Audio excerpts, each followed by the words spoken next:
Yo, c'est Terrasse de la TCT. Je vais aujourd'hui vous expliquer le fonctionnement de l'épée longue, que l'on abrégera en LS pour Longsword. Je joue la LS depuis World. Pour cela, je serai en compagnie d'Oursin.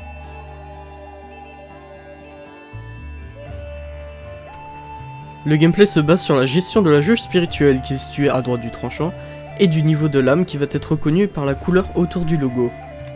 Ce dernier a 3 niveaux, blanc, jaune et rouge, qui augmentent respectivement l'attaque de 5, 10 et 20% et durent respectivement 5 minutes, 3 minutes et 1 minute. Taper de base avec X ou A effectuera un combo infini qui va augmenter la jauge spirituelle, celle-ci diminuera sur le temps par la suite. Cette jauge va pouvoir être consommée avec les attaques spirituelles sur ZR, qui sont au nombre de 4 et à la fin desquelles le personnage regagnera automatiquement. Si le dernier coup, l'esprit tournoyant, connecte, cela augmentera le niveau de la lame de 1. Entre la première et deuxième, ainsi que la deuxième et troisième attaque spirituelle, on peut, si on a peur de ne pas avoir assez de jauge spirituelle pour finir, intégrer une attaque avec X ou A pour reprendre un peu de jauge sans perdre le cours du combo spirituel. X plus A permettra de faire le pas vigilant, qui va permettre de base de faire un pas vers l'arrière ou sur le côté suite à un coup, pratique pour se replacer. Si on n'a pas de jauge spirituelle de base et que le monstre est à terre par exemple, on peut faire 2 fois X, puis X plus A, puis 3 fois ZR pour se charger rapidement.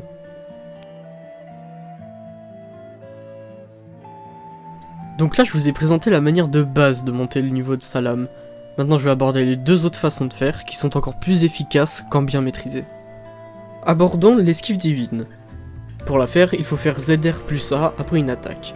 Pour que ce soit compté comme une esquive et avoir la vulnérabilité, il faut un minimum de jauge spirituelle.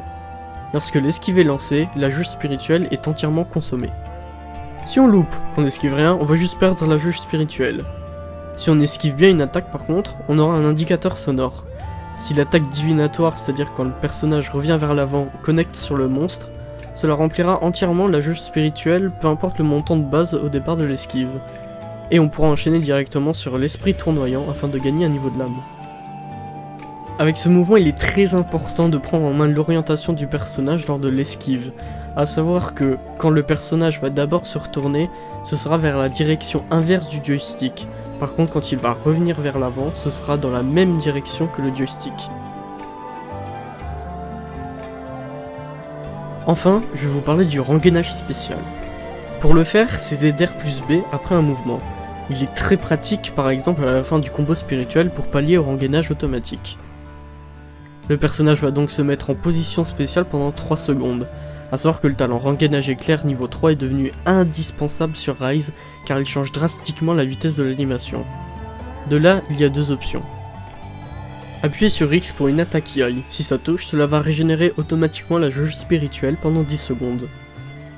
Appuyez sur ZR pour une attaque spirituelle Yai, très importante et axe principal du gameplay de la LS sur Rise, car cela fonctionne comme un contre. Le but de ce mouvement est de le lancer au moment où on est censé se faire toucher par une attaque. Si on loupe, rien de spécial, on ne perdra pas de niveau de lame, le plus gros risque étant de se faire punir par le monstre. Cependant, si on arrive à activer correctement le Yai, beaucoup plus de dégâts seront infligés. Si ça touche correctement, cela augmentera le niveau de lame de 1. De plus, on pourra réenchaîner sur le rengainage spécial pour refaire un Yai pour charger sa lame plus rapidement. Ou même, si on a de la jauge spirituelle, lancer directement la 3ème attaque spirituelle pour utiliser l'esprit tournoyant juste après.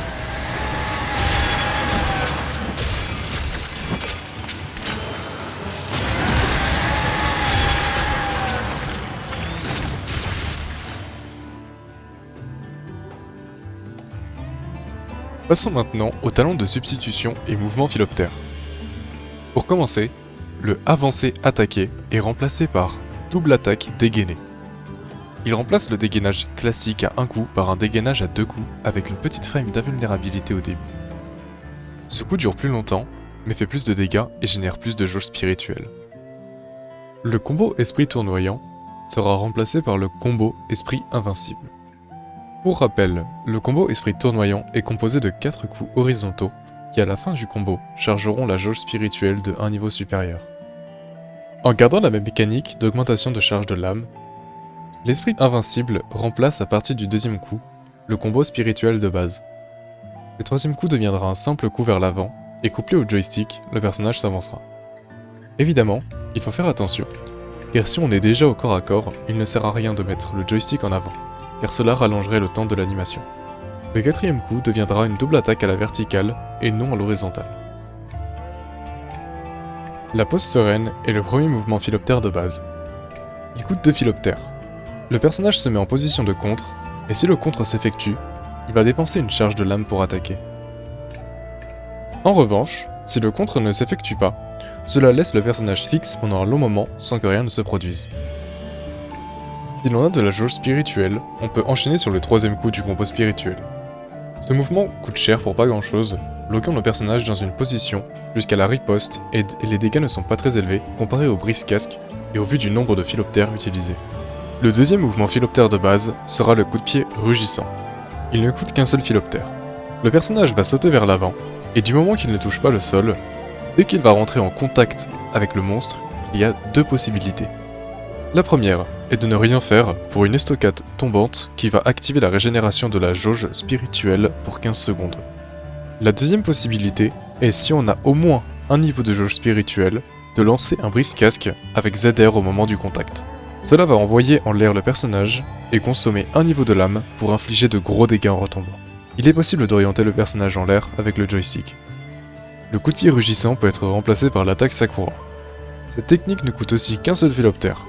Le personnage s'élancera vers l'avant, et si cela touche, générera un niveau de lame maximum. Le temps d'attente des philoptères de cette technique est long. Dans un premier temps, 2 coups vont toucher. Ensuite, 12 coups supplémentaires viendront après un court délai. Cette technique inflige beaucoup moins de dégâts que le brise-casque. Elle n'est pas très utile en soi, en connaissant l'efficacité du yai spirituel et de l'esquive divine pour charger sa lame. Mais elle reste tout de même un bon mouvement pour les débutants, afin de rester en rouge le plus longtemps. Pour maximiser les dégâts, il faudra quand même passer sur le brise-casque.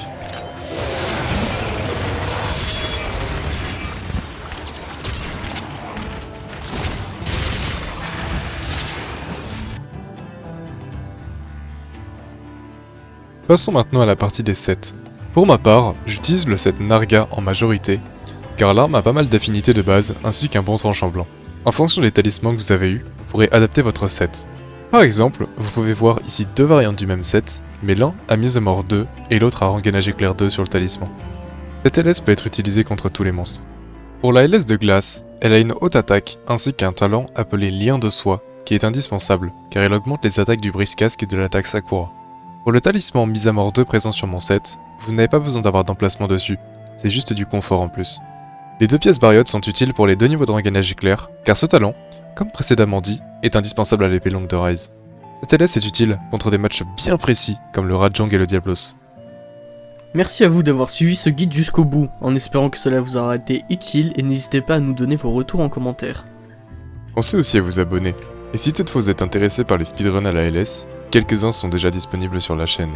Et surtout, j'espère vous retrouver pour toutes les vidéos à venir.